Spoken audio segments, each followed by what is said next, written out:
नमस्कार विद्यार्थी मित्रांनो, मार्च 2020 या प्रश्नपत्रिकेमधील अंकगणिती श्रेणी या प्रकरणावर आधारित उदाहरण आपण पाहत आहोत.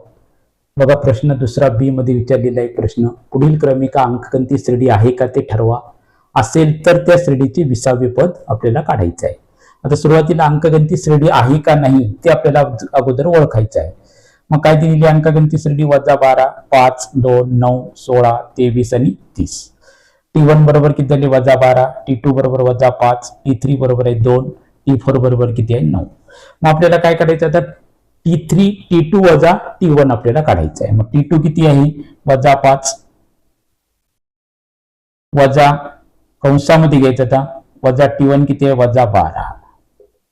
मग आता -5 अधिक 12 बरोबर किती आहे? 7 आहे. किती आले? 7 आली. -5 आहेत अधिक 12. 12 मधून 5 काढून टाकले किती आले? फरक किती आला? 7 आला. आता T3 वजा T2. आता T3 किती आहे? 2 आहे. मग इथं खाली लिहितो 2. T3 किती आहेत? 2 आहे. कोणते 2 आहेत? धन 2 आहेत. वजा T2 किती आहे? -5 आहे.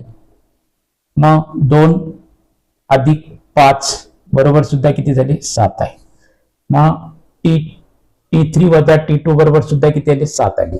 आता T4 वजा T3. आता T4 वजा T3 घेतले आपण. T4 किती आहे?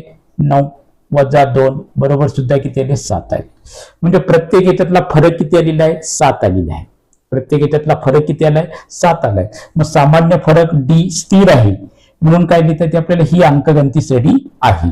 एवढं जर लिहिलं तुम्हाला 1 मार्क पडतोय. अंकगणिती श्रेणी आहे. कशामुळे? कारण फरक स्थिर आलेला आहे. ही लिहिणं आवश्यक आहे. मग आता A बरोबर -12 घेतले आपण. D बरोबर किंमत किती आलेली आहे? 7 आहे. N बरोबर 20 आहे. तर TN चं सूत्र आपल्याला वापरायचं आहे. मग T20 बरोबर आहे.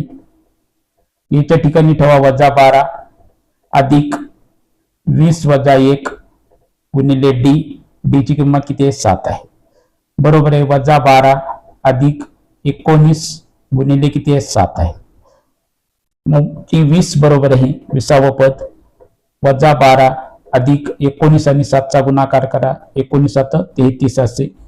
म्हणून T20 बरोबर आहे ते 133 मधून 12 काढून टाका म्हणजे किती राहिली? 121. म्हणून T20 ची किंमत किती आली? 121 आलेली आहे. असं आपल्याला 2 मार्कासाठी गणिते आपल्याला सोडवता येते.